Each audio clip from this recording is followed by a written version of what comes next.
Hey guys, Pete Ramsey coming to you today. I got a good one for you. You are looking at a hero. That's right. So today I'm a hero, or at least I was last night. I'm going to tell you about it. So we go up to the swimming pool in this tower building. We're here in Panama.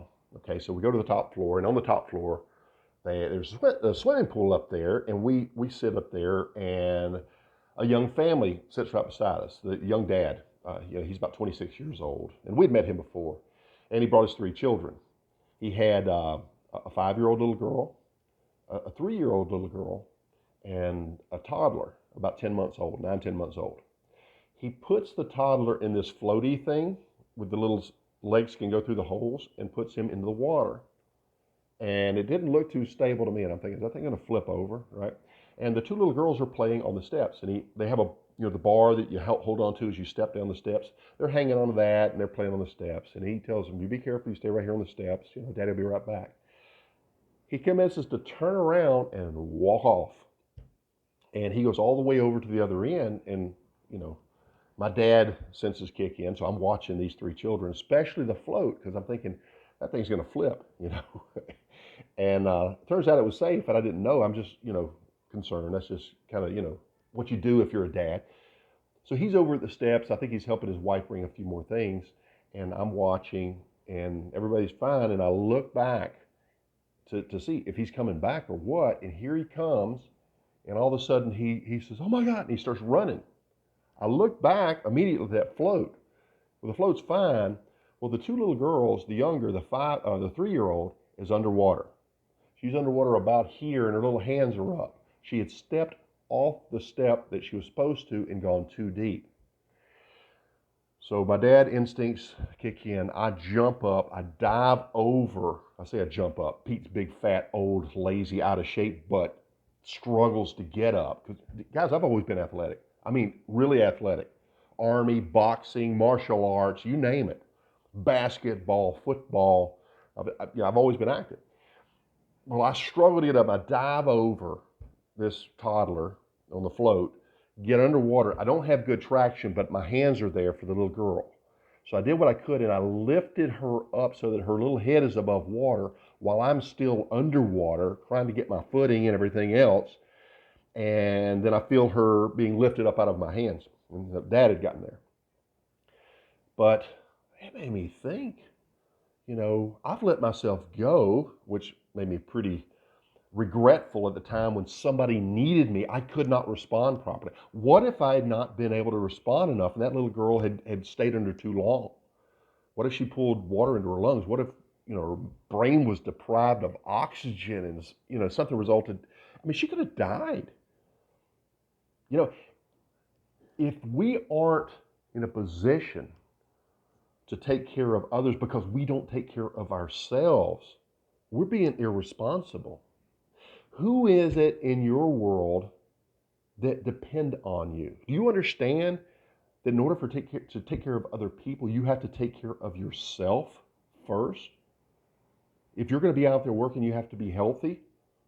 You can't be sick. You can't be overweight and out of shape because of pandemic excuses.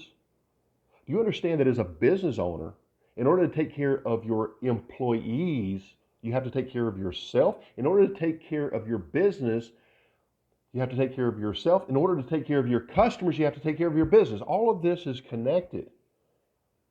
You understand that if you're to be a leader, you have to set that example and become something that others are inspired by, that they can step up and strive to achieve. This is why, this is a characteristic. Look at the big success stories.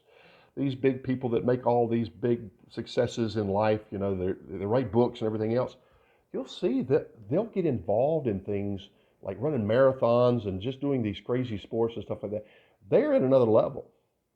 And so, buddy of mine, Dennis, shout out to Dennis Homan, Profit Acceleration Academy. I think he's like 9 weeks into a program called 75 Hard. And he challenged me, and I accepted. Lasted about a week. Had a really good excuse. I couldn't keep doing this because I'm too busy with this, and I've got that. Well, I was in quarantine, mandatory quarantine coming into this, into Panama. They put you 3 days in a hotel, so it's kind of hard to do this. But anyway, no excuse, no excuse. He's like, Pete, you need to get back in there and do this. And I'm like, man, look at how out of shape I am. What if something would happen? What if I couldn't have responded, right?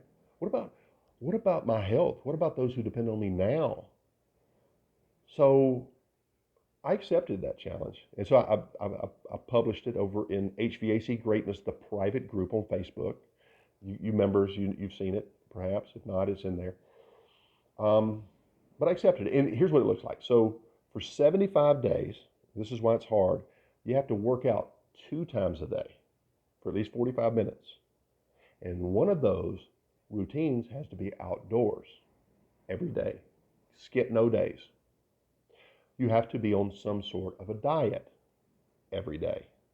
No, no free days to skip, no cheat meals or anything like that. Every day. Every day you must drink 1 gallon of water. Talk about flushing stuff out. That'll get you flushed out. Every day you must read for 10 minutes, 10 pages, I think it is, 10 pages of something. You choose what. I've made that decision what. And I think that's pretty much everything. Oh, you take a progress pic. I'm not posting my picture, so you can feel good about that. So anyway, I've done that. What about you? Can you put yourself in a position where you're challenged? The reason the people do this is because there are very real benefits that trickle over 360 degrees into the rest of your life, including your self-esteem, your self-confidence, the knowing that I got this and I'm going to do this. Small successes add up to strong self-confidence. So yeah, go out there, be inspired. Why don't you be somebody's hero? Today, I'm the hero of a 3-year-old little girl. Tomorrow, who knows who I might help out? Maybe a whole group of people. I don't know. But when that opportunity comes along, I want to be prepared.